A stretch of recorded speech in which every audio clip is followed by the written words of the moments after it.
नाज़रीन, मंहड़ो में माज़ूर कोटा तहत नौकरियों न मिलण खिलाफ माज़ूरनि एहतजाज कंदे सरकारी नौकरियों ॾियण जो मुतालबो कयो आहे। उन हवाले सां ॾिसूं था ज़ोहिब बुरोड़ो जी ही रिपोर्ट। नाज़रीन, हींअर असां मौजूद आहियूं मुबारक बुरोड़ो में। हिते तक़रीबन 30 खां 35 माज़ूर आहिनि। अचो त हुननि जा वाहिद बख्श बुरोड़ो जीअं त असांजे ॻोठ में तमामु घणा माज़ूर आहिनि जंहिंखे कुझु टाइम थी वियो आहे, कुझु पढ़ी ग्रेजुएट करे वेठा आहिनि, जंहिंमें माना मैट्रिक इंटर कयो वेठा आहिनि, उन्हनि खे बि माज़ूर कोटा में को ऑर्डर न मिलियो आहे।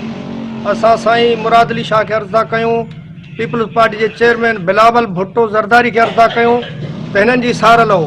35 खां 40 ॿारनि ते ही मौजूर ॿार आहिनि जेके वीचारे हिन जी पढ़ण के फर्स्ट ईयर में पढ़नि पिया, के इंटर में, के 8वीं ताईं। बहरहाल हिन जे अचण वचण जो वॾो मसइलो आहे। हीअ वीचारा स्कूल ताईं कॾहिं त गॾहगारी में पिया अचनि, कॾहिं को खणी छॾे था वञनि। वीचारनि जी दिलि त घणी थी चए, ख़ुदा असांखे बि दिलि आहे, हुननि खे बि अहिड़ी दिलि आहे। असां वसारा खे चवंदा त हिन खे व्हील चेयर या का अहिड़ी सहूलियत ॾिनी वञे। के पढ़नि पिया था, के पढ़ी निकिरी विया आहिनि, ऐं जेके पढ़ी निकिरी विया आहिनि मैट्रिक पास आहिनि, इंटर पास आहिनि, उन्हनि खे मज़दूर कोटा तहत हिननि खे पंहिंजो हक़ ॾिनो वञे। हुकूमत पाकिस्तान जे सिंध हुकूमत जो इहो कोटा सिस्टम रखियलु आहे मज़दूरनि जो, उन्हनि खे हक़ ॾिनो वञे। ऐं हीअ जेके ॿिया पढ़ी रहिया आहिनि या छा कुझु साइड ते आहिनि, उन्हनि खे वॾो शौक़ु आहे पढ़ण जो, त उन्हनि जी मदद कई वञे।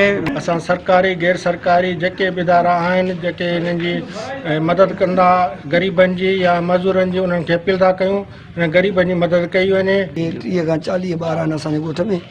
इन जे करे जेके आहे जो हिननि एजुकेशन में सुठी पढ़ाई कई आहे ऐं उन जे हिसाब सां हिननि खे कोटा सिस्टम ते रखियो, जेको हुननि जो आहे पंहिंजो हक़ उहो ॾिनो वञे। असांजे ॻोठ में 30 खां 35 मज़दूर रहंदा आहिनि ऐं असांजी का अपील ईअं को फंड न आहे मिलियो, ऐं असांजी अपील जीअं त असांखे का सहूलियत मुहैया कई।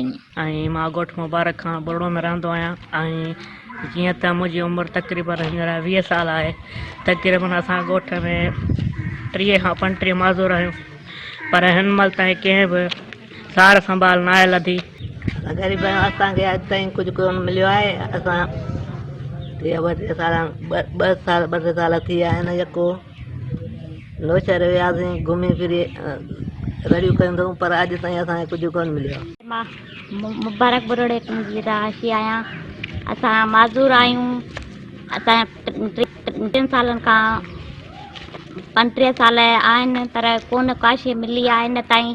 नौशहर फरोज़ में वियासीं, 5 साल थिया आहिनि, असां रोटी धिका खाधा आहिनि। असांखे हिन महिल ताईं का कंहिं इदारे खे असांखे कुझु कोन मिलियो आहे। ऐं असां तक़रीबन हिकिड़े ॻोठ जा 35-30 माण्हू जेके आहिनि से आहियूं माज़ूर, ऐं असांजी हिन महिल ताईं कंहिं बि सार संभाल न आहे लधी। ऐं मां तक़रीबन 30 सालनि जो थी चुको आहियां। अञा मूंखां नंढा बि कई माज़ूर आहिनि जेके हींअर पढ़ण बि चाहिनि था, ऐं उन्हनि खे का बि सहूलियत हिन महिल ताईं कंहिं बि इदारे न ताउन कयो आहे। कैमरामैन रियाज़ सोलंकीअ सां गॾु आऊं आहियां ज़ोहिब।